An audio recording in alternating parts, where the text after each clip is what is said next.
할렐루야. 제가 한번 선포할 텐데 여러분 믿음으로 아멘 하시면 하늘에서 큰 복이 임할 줄 믿습니다. 여러분 행복하십시오. 그리고 성령 충만하십시오. 아멘. 날씨도 제법 풀리고 따뜻해져 오는 것 같아요. 이제 그러다 보니까 이제 밥을 먹으면 식곤증이 오고, 참 이 오후 예배 드리면서 참 이 잠을 참는다라는 게 참 쉽지가 않은데, 혹여나 내가 맨 뒤에 앉았다는 것은 잠을 자기 위해서 앉은 것은 아니라 생각을 하고요. 이렇게 말씀을 전하는 입장에서 보면 이 앞자리를 이렇게 채워주시는 게 그래도 말씀 전하고 공감하고 피드백하는 데 참 좋은 것 같긴 해요. 그래서 어느 목사님이 또 말씀을 전하시든 또 이 앞자리 또 사모하시면서 같이 예배드리면 참 좋을 것 같고요. 여러분 밥 먹고 식곤증이 오는데 어떻게 또 안 좋을 수 있겠습니까? 또 졸음이 오면 졸아야죠. 근데 오늘 설교 제목이 성숙한 사람에 대한 말씀을 좀 전하려고 그래요. 아브라함이 단번에 성숙해졌던 게 아니었거든요. 한번 깨지고 되게 그냥 고생도 해보고 그 시간을 통해서 과정을 통해서 그가 깨우쳐 가면서 하나님 그를 성숙한 사람으로 세워 가셨던 거거든요. 그렇다면 혹여나 또 잠이 많이 오면 또 주무실 수도 있겠지만, 내가 그래도 오늘 성숙한 사람에 대한 마음이 있다. 나 참 부족하지만 주님 나를 언제 불러가실지 잘 모르겠지만 주님 나를 불러가실 때 그래도 어느 정도 성숙함으로 좀 다듬어진 이후에 주님 나라 갔으면 좋겠다. 그런 성숙에 대한 사모함이 있는 분이라면 손을 눈에다 이렇게 넣어서라도 잠을 참고 오늘 이 성숙한 사람에 대한 말씀에 대해서 좀 같이 한번 살펴봤으면 좋겠고, 오늘 특별히 8여전도의 헌신 예배로 드려지는데 기간 안에 이 성숙함이 아름답게 결실되어지기를 주님의 이름으로 축복합니다. 이 은혜가 정말 기간을 통해서 온 성도들에게 흘러가기를 주님의 이름으로 축복합니다. 여러분 우리가 오늘 13장 말씀을 봤는데, 여러분 12장 말씀에는요 기근을 피해서 애굽으로 갔던 아브라함이 등장을 합니다. 이 아브라함이 애굽 사람들에게 자신의 아내 사레를 누이 동생이라고 소개를 했습니다. 그 사건이 12장에 기록되어져 있는 거예요. 근데 그 사건 이후에 아브라함은 결국 그 애굽 땅을 빠져나오긴 했습니다. 근데 아브라함에게 그의 기억 속에 그 뇌리에 애굽이라는 그 땅은요 망신 가득한 장소로 기억되어졌던 땅이었어요. 뭐 때문에요? 누이라고 속였던 그 사건을 통해서 이방 사람들에게 정말 조롱거리 아닌 조롱거리가 됐던 그러한 시간들을 경험했던 것입니다. 애굽의 바로 왕이 그에게 나눠줬던 좋은 마음들이 참 많았음에도 불구하고 그 관계가 잘 이어지지 않고 깨어졌어요. 애굽의 바로 왕과 그의 신하들에게 창피했던 것은 말할 것도 없고, 이 아브라함이 정말 견디기 힘들었던 것은 이제는 앞으로 어느 지역을 가든 얼굴을 보고 마주하면서 밥도 먹고 잠도 자고 하루를 생활해야 되는, 24시간 365일 함께 생활해야 되는 이 아내 사레, 이 사레를 얼굴을 보고 서로 대하면서 하루하루를 지내야 되는데 민망한 마음에 고개를 들고 바라볼 자신이 없지 않았겠습니까? 아브라함은 정말 이게 힘들었을 것 같아요. 내 남편이 나를 누이라고 속였어. 정말 망신 아닌 망신을 다 얻었는데, 그걸 다 아는데 당사자 입장에서 아내의 눈치를 보지 않을까요? 되게 미안한 마음, 민망한 마음, 부끄러운 마음, 눈을 잘 마주치지 못했을 것 같아요. 평생 자신만 믿고 살아왔던 그 사례에 대한 미안함이 그에게 있었습니다. 하나님의 약속의 말씀을 등지고 그가 행했는데 그 판단과 결정이 하나의 결말을 남겼는데 부끄러움이라는 결말을 그에게 남겨줬던 것입니다. 여러분 애굽 왕은요 아브라함을 굉장히 후대했던 사람입니다. 그래서 성경을 보니 양과 소와 노비와 암수 나귀와 낙타를 줬다고 이야기하고 있어요. 그것으로 인해서 아브라함은 전에 고향 본토 친척 아비집을 떠났을 때보다 더 거부가 되어집니다. 그러나 솔직하게 말하면 그 재물은 아내와 맞바꾸어서 얻었던 재물이었어요. 소유는 늘어났지만 굉장히 부끄러운 재산이었다라는 것입니다. 근데 그 아브라함만 재산이 많았던 것이 아니라 조카 롯도 상당히 재산이 많아졌던 것 같아요.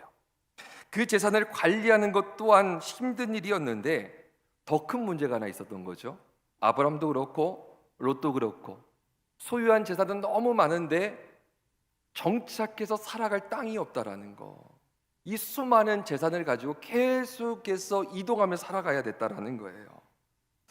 하나님께서 가나안을 향해서 가라라고 말씀하셔서 먼 길 마다하지 않고 도착했는데 가나안 땅에 들어온 이후부터 더 이상 하나님의 음성이 들리지 않는 거예요. 가나안 땅에 도착해 보니까 정착할 땅이 있을 줄 알았는데 정착할 땅도 눈에 보이지 않습니다. 아브라함에게 더 이상의 선택지가 없자 그가 할 수 없이 찾아간 곳이 애굽이었고 살기 위해서 최선을 다해서 선택한 그 애굽 땅에서 망신만 당하다가 거의 쫓겨나다시피 다시금 나왔던 거예요. 더 이상 방안을 찾지 못했던 이 아브라함은 최종적으로 마음을 다짐합니다. 그리고 가나안 땅에 돌아올 것을 마음먹기 시작을 했어요. 나름 부유해졌던 이 아브라함은 자기 혼자 살겠다고 이미 가나안 땅에서 정착해서 살고 있는 그 사람들을 위협하거나 그리고 그들과 다투는 무례한 선택은 행하지 않습니다. 그러나 어딘가에 정착을 해서 장막을 쳐야 했기 때문에 고민 끝에 12장에 기록되어져 있는 아브라함이 처음 가나안 땅에 들어와서 장막을 쳤던 베델과 아이 사이에 있는 산으로 아브라함이 다시금 올라갔던 거예요. 고생스러운 일이었지만 그에게는 다른 선택지가 없어서 처음 도착했던 그곳, 하나님께서 처음 그들을 마지막까지 이끌어 주셨던 그곳을 향해서 그들은 발걸음을 옮깁니다. 여러분, 이것이 오늘 본문 1절부터 3절까지에 기록되어져 있는 하나님의 말씀이에요. 여러분, 거부가 됐다고 말씀을 드렸어요. 혹시 이 중에 부자 되기 싫으신 분 계신가요? 저도 될 수만 있다면 부자 되고 싶습니다. 여러분, 잘 되고 싶은 것이 모든 사람의 마음 아니겠어요? 창세기에도 생육하고 번성하고 충만하라, 다스리고 정복하라. 하나님께서 우리에게 주신 것은 무소유가 아니라고 저는 늘 말씀드려요. 하나님은요, 이 땅에서도 주님 앞에서도 우리 삶이요, 육과 심령과 우리 영혼이 늘 부유하기를 주님 기뻐하시잖아요. 많은 사람들이 먹고 살아가는 것은 물론이고 돈 걱정 없이 부자로 살아가기를 모두가 원하고 있습니다. 그래서인지 돈 걱정 없이 사는 사람들을 보면 우리 마음이 어떤 마음이 들죠? 저 사람은 참 복 받은 것 같아, 복 많이 받은 것 같아, 이런 마음이 들 때가 있잖아요. 여러분, 그런데 그 많은 재물을 소유했던 아브라함은 어땠을까요? 수많은 은금과 가축들을 볼 때에 그의 마음에 어떤 마음이 있었을까요? 그는 애굽에서 당한 수치와 망신이 기억났을 거예요. 왜요? 수치와 망신을 얻어가면서 얻은 재물이었잖아요. 이 모든 것이 하나님의 말씀을 떠났기 때문에 주어졌던 결과였습니다. 사랑하는 성도 여러분, 전 여러분이 다 부자가 됐으면 좋겠어요. 그렇게 될 줄 믿습니다. 부자 되면 좋잖아요. 하나님의 청지기로서 부자가 될 수 있는 사람들도 있는 거죠. 그러나 그 누구 앞에서든 좀 떳떳한 부자가 됐으면 좋겠어요. 부끄러운 부자 말고요, 민망한 부자 말고요, 하나님이나 사람 앞에서나 가족들 앞에서 떳떳한 부자가 되어야 되죠. 아브라함은요, 복의 근원이라는 별명이 그에게 붙여졌습니다. 그에게 물질의 부족함이 없었거나 부족함 없이 살았기 때문에 붙여졌던 별명이 아니었어요. 어떤 상황에서도 끝내 하나님을 선택했고 끝내 하나님의 말씀을 신뢰했던 성숙한 사람이었기 때문에 붙여졌던 별명이 여러분, 복의 근원이었습니다. 그 결과로 주님께서 생명과 풍성함을 그가 소유할 수 있도록 그에게 은혜를 베풀었던 거죠. 어떤 사람이었기 때문에? 성숙한 사람이었기 때문에. 여러분, 바로 그때 믿음의 선진이라는 호칭이 또 아브라함에게 붙여지기도 했던 것입니다. 아브라함은 지난 삶의 여정을 통해서 깨달은 것들이 한두 가지가 아니었어요. 우리가 뭘 보면 알 수 있냐면 그가 그 전의 모습, 그러니까 13장 이전의 모습과 13장 이후의 모습을 보면 그가 된통 당하고 수치와 민망한 경험을 한 다음에 그가 하는 선택들을 들여다보면 그가 깨우친 것이 얼마나 많은지를 알 수 있습니다. 여러분, 때론 넘어지고 깨지고 실패하고 웃음거리가 된다 하더라도 모든 것을 합력해서 선을 이루어 가시는 하나님이 계신 줄 믿으시길 바랍니다. 그렇게 합력하여 선을 이루어서 하나님께서 가장 좋은 것들을 우리 안에 허락해 주셨을 때에 그 결실만 딱 따먹고 끝나는 인생 말고요, 그 결실은 결실대로 내버려 두고 하나님께서 나를 어떻게 빚어가셨는지를 돌아다보고 빚어가셨던 그 변화의 모습들이 성숙으로 나날이 아름답고 풍성하게 결실되어지기를 주님의 이름으로 축복합니다. 함께한 많은 무리들과 더불어 산 중턱의 장막을 다시금 춘다는 것은 여러분 쉽지 않은 일이었습니다. 그렇지만 아브라함은 그곳에 장막을 치고 몇 년 전에, 다시 말하면 12장에 그가 자신이 쌓아놨던, 처음 그 땅에 쌓아놨던 그 단을 찾기 시작을 합니다. 돌고 돌아서 그렇게 돌아왔던 그 제단 앞에서 그는 많은 생각이 들었을 거예요. 하지만 다시금 쌓았던 제단을 찾아서 그 제단 앞에 그는 섰던 것입니다. 많은 재물과 함께한 사람들은 어떻게 해야 될까? 여긴 다시 산자락인데 여기서 풀고 내가 살아갈 수 있을까? 그래도 주님 처음 말씀하신 곳이니까 내가 돌고 돌아서 다시 왔는데 어떻게 해야 될까? 이런 고민 혹은 하나님의 인도받기를 사모했을 거예요. 어떻게 자리를 풀고 어느 곳에 정착해서 살아가야 될까? 그는 또다시 고민에 빠지기 시작을 했습니다. 근데 그가 고민에 빠지고 빠진 상황 속에서 끝내 다다랐던 것은 무엇이냐면 자신이 할 수 없는 것이 아무것도 없다는 것을 깨닫게 돼요. 내가 할 수 있는 게 없네. 그리고 이내 마음을 먹습니다. 그리고 4절을 보니까 이렇게 그는 행동을 해요. 아브라함은 처음으로 제단을 쌓았던 곳에서 하나님을 다시 찾았다고 성경이 말하고 있어요. 돌고 돌아서 처음 인도하신 곳으로 돌아와서 다시금 주님의 이름을 부르며 주님을 찾았다라는 거예요.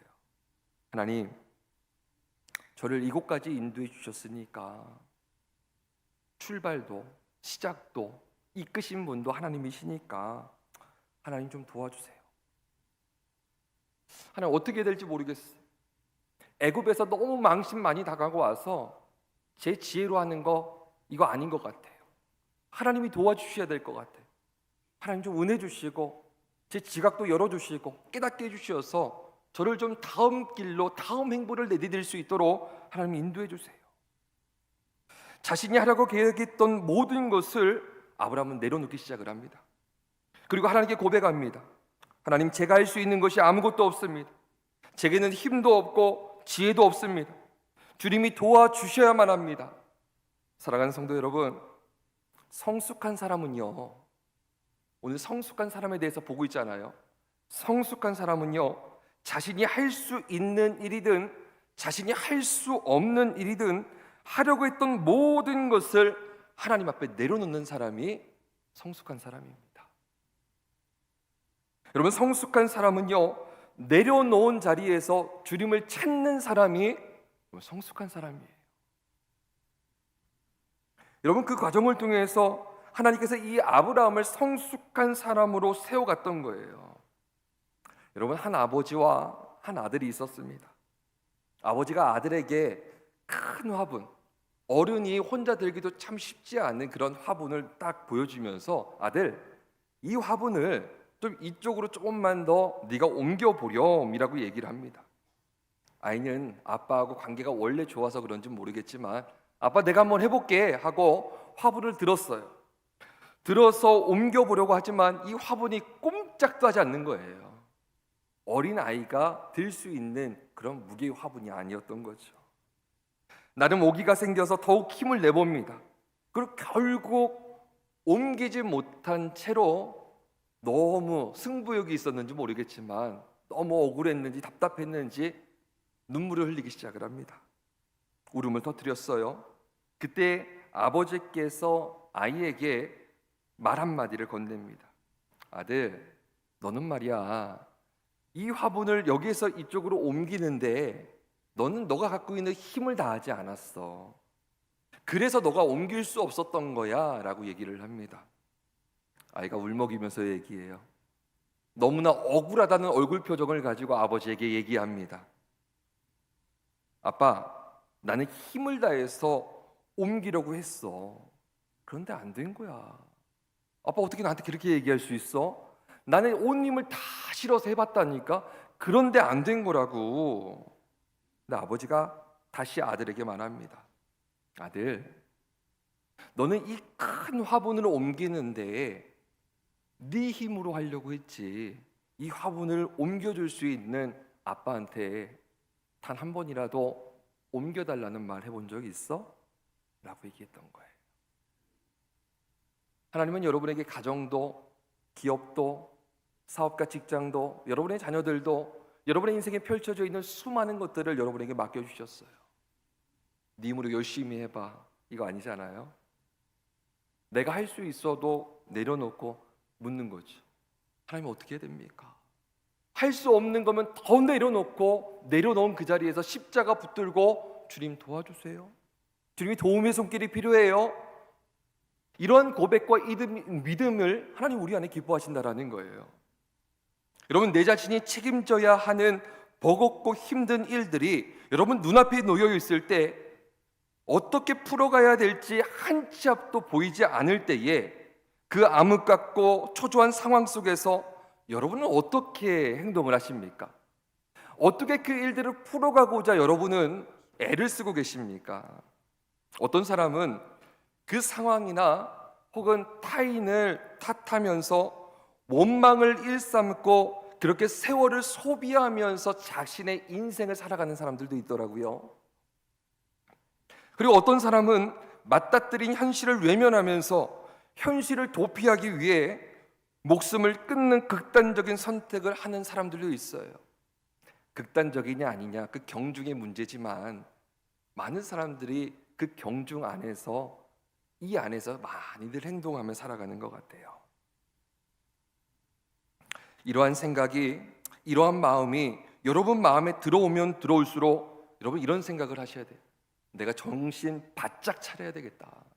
이러면 안 되지. 내 정신 차려야지. 사랑하는 성도 여러분, 여러분 앞에 놓인 모든 것이 버겁고 어떻게 풀어가야 될지 잘 모를 때 있죠. 여러분, 저도 사역하면서 왜 없겠어요? 저도 있습니다. 저 가정에서도 있고 저희 부모님과의 관계 속에서도 있고, 여러분 제게 주어진 많은 일상 속에 이러한 일들이 여러분 인생 속에 수만 가지로 찾아올 때가 참 많이 있어요. 그런 마음이 강하면 강할수록 우리가 해야 되는 일이 하나가 있어요. 그 상황을 묵상하는 게 아니라 전능하신 하나님을 찾는 거예요. 하나님 어디 계시지? 주님, 저랑 좀 얘기 좀 해요. 아무리 바쁘고 분주해도 주님을 찾는 거예요. 그리고 응답하실 때까지 주님께 내 안에 있던 답답함과 의문들과 나의 연약함들을 다 털어놓는 것입니다. 그리고 그분께 맡겨야 하는 거예요. 아브라함은 그러한 상황에서 하나님께서 응답하실 때까지 그 제단 앞에 머무르면서 뭐 했겠습니까? 기도했던 거예요. 전과 다르게 성숙한 모습으로, 전에는 음성이 없죠. 어떻게 해요? 자신이 할 수 있는 최선의 선택을 결정해서 그 선택을 밀고 나가잖아요. 이제는 그렇게 행동하지 않아요. 이제는 성숙해졌던 이 아브라함은요, 하나님이 응답하든 안 하든 응답하실 때까지 주님을 찾고 주님의 도우심을 구하기 시작을 합니다. 아브라함과 조카 롯은 더 이상 비좁은 땅에서 함께 생활할 수가 없었어요. 서로 소유한 것들이 너무 많았고, 많은 소유에 비해서 마실 물이 작은 상황에서 이 비좁은 땅에서 함께 생활한다는 것은 굉장히 쉬운 일이 아니었습니다. 뿐만 아니라 다른 일들도 빈번하게 발생했던 거예요. 어느 날 조카 롯을 아브라함이 부릅니다. 그리고 이렇게 얘기해요. 롯, 우리가 함께 구할 땅 찾는 거 참 쉽지가 않은 것 같아. 우리 각자 살 길을 좀 찾아보는 것은 좀 어떨까? 재산보다 말이야, 삼촌과 조카 사이의 이 관계나 이 정이 참 중요한 건데, 이 비좁은 땅에서 서로 다투다가 관계에 금이라도 가면 어떠겠니? 왜요? 이 집의 하인들과 저 집의 하인들이 늘 싸웠다고 성경이 얘기하고 있잖아요.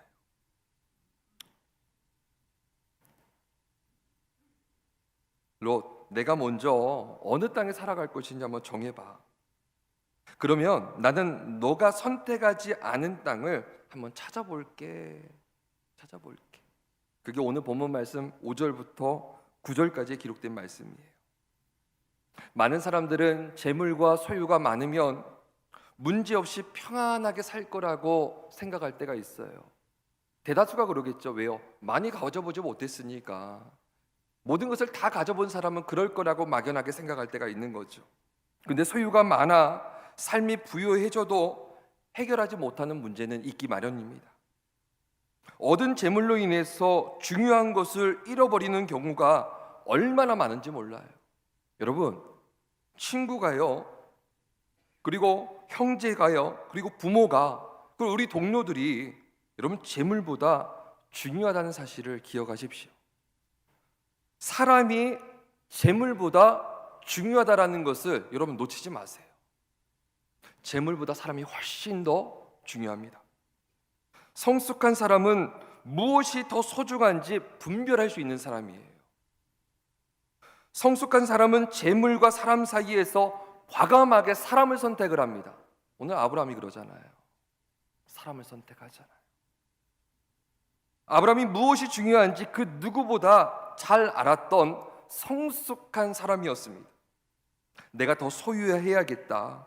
내가 더 유명해져야 되겠다. 여러분, 이것은 성숙이 아닙니다. 내가 손해를 봐도 그 사람을 더욱 섬기는 것, 여러분 이것이 성숙 아니겠습니까? 양보하고 베풀고 사랑의 말, 격려의 말, 위로의 말, 누군가를 위하는 것, 여러분 바로 이것이 소중한 것이 무엇인지를 분별할 수 있는 성숙한 사람의 삶 아니겠습니까?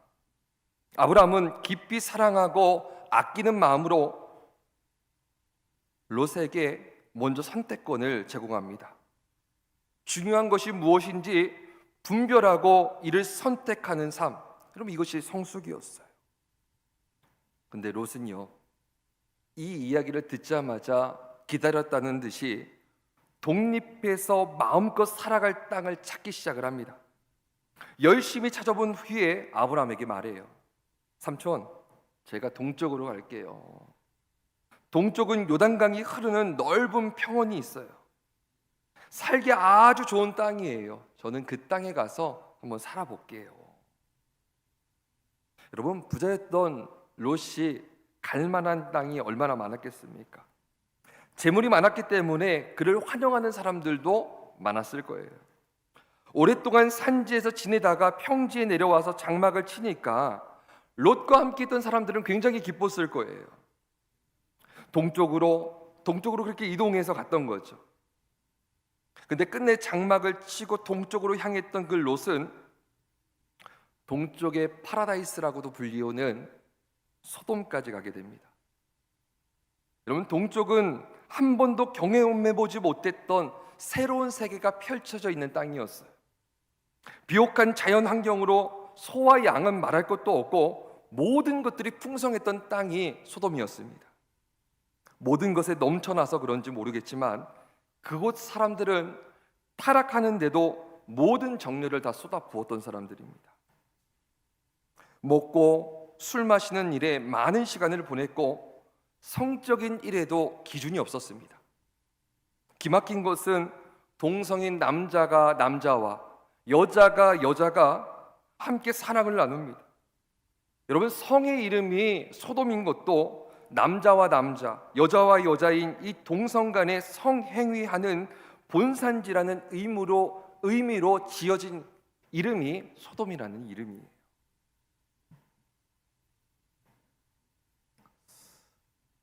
소돔은 수많은 죄로 참 지저분한 곳이었습니다. 듣기만 해도 우리가 들여다보기만 해도 참 지저분한 땅이 소돔이라는 땅이었어요. 성숙한 사람은 올바른 선택을 한다고 말씀드렸어요. 성숙한 사람은요, 죄로 지저분해진 소돔을 선택하지 않습니다. 다시 말씀드릴게요. 성숙한 사람은 뻔히 지저분한 거 알면서도 그 지저분한 땅을, 그 현장을 선택하지 않는다고 말씀드렸어요. 여러분, 성적인 죄만 지저분합니까? 동성간의 타락한 성적인 행위만 지저분합니까? 이것만 멀리하면 성숙한 사람이 되어질 수 있는 것입니까? 그렇지 않아요. 여러분, 지저분한 생각을 멀리하십시오.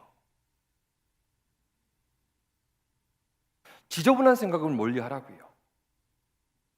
보이지 않는 곳에서 누군가를 의미하고, 보이지 않는 곳에서 누군가를 모함하고, 여러분, 보이지 않는 곳에서 누군가를 시기하는 행동들, 지저분한 거잖아요.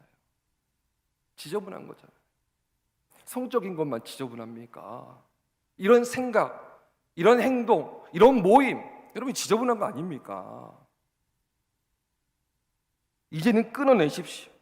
뻔히 잘못인 줄 알면서도 끊어내지 못하고 지속해서 그 안에서 여러분이 머무르고 있다면 여러분의 인생은 성숙으로부터 나날이 멀어져만 가는 거예요.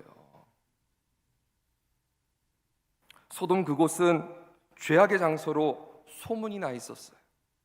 멀리서 볼 때는 아름다웠지 도착해서 보니까 죄악 투성이었던 땅이 소돔 땅이었습니다. 올바른 선택을 하는 것 참 중요합니다. 성숙한 사람은 그렇게 올바른 선택을 하는 거예요. 성숙한 사람일수록 더욱 영의 눈이 열려서 주님의 뜻을 분별하고 따를 수 있는 것입니다.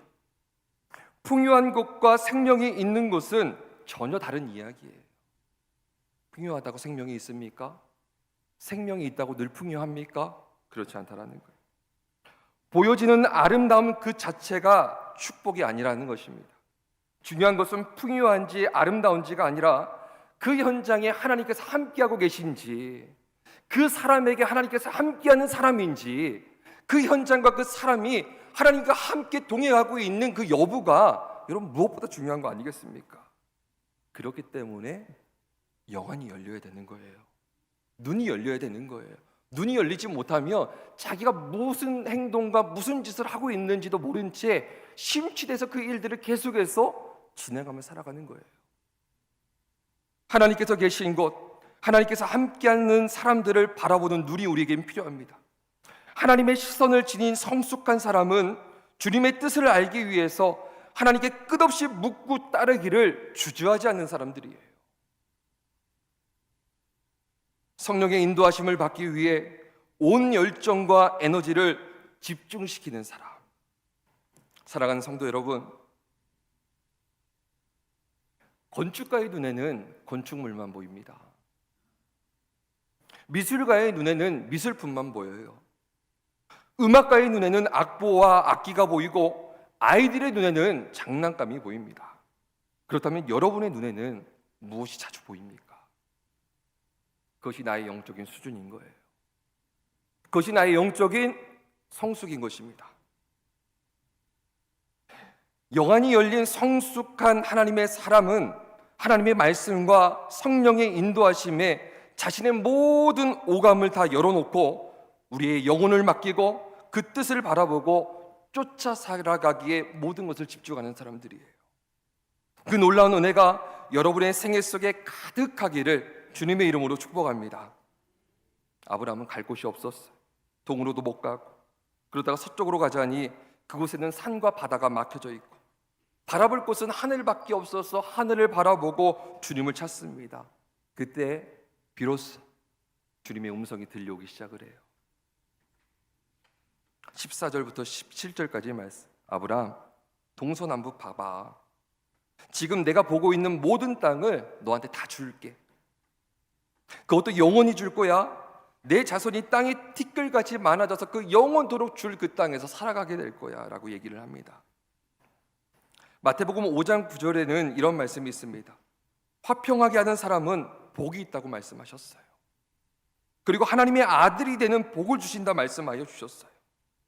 아브라함은 관계가 깨지지 않도록 섬겼던 성숙한 사람이었습니다. 하나님께서 성숙했던 사람 아브라함에게 하나님의 아들에게 허락되어지는 이 언약을 유업으로 재차 주셨던 것입니다. 아브라함은 그 약속을 다시 한번 받고 이제는 남쪽을 택해서 이동하기 시작을 합니다.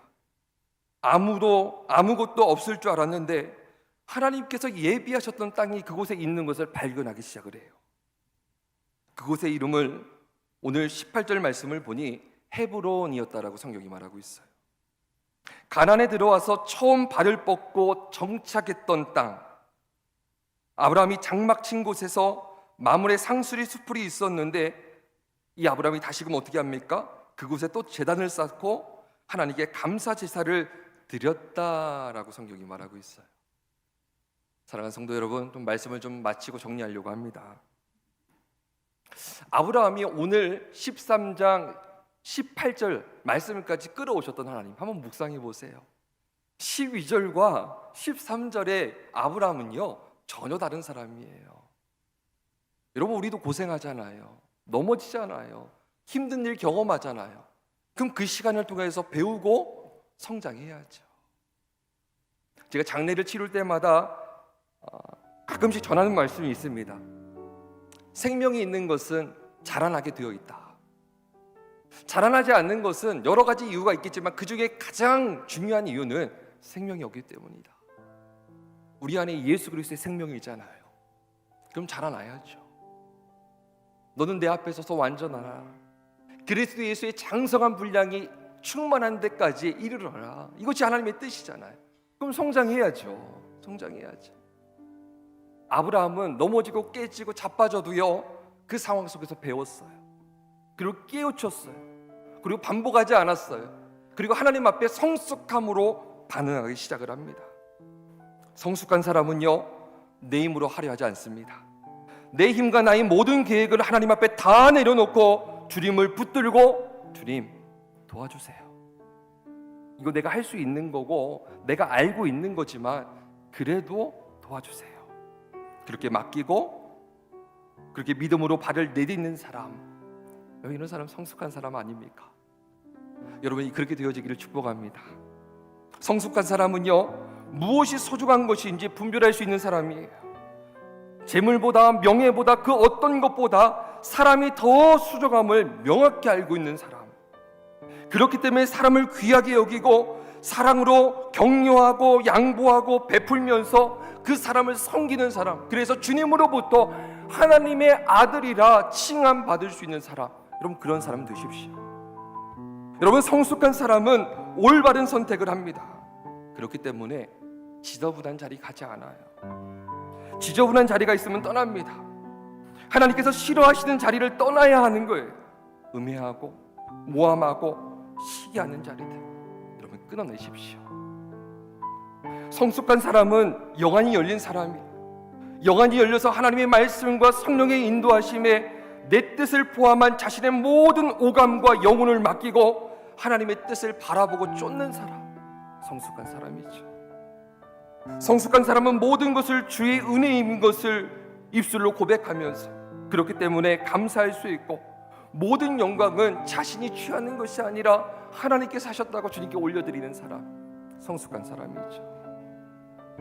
사랑하는 성도 여러분, 이 5가지의 성숙함이 여러분의 깊은 심령 속에 믿음의 뿌리를 내리고 자라나게 되기를 축복합니다. 30배, 60배 정도로 되지 않아요. 100배의 결실을 맺게 되기를 축복합니다.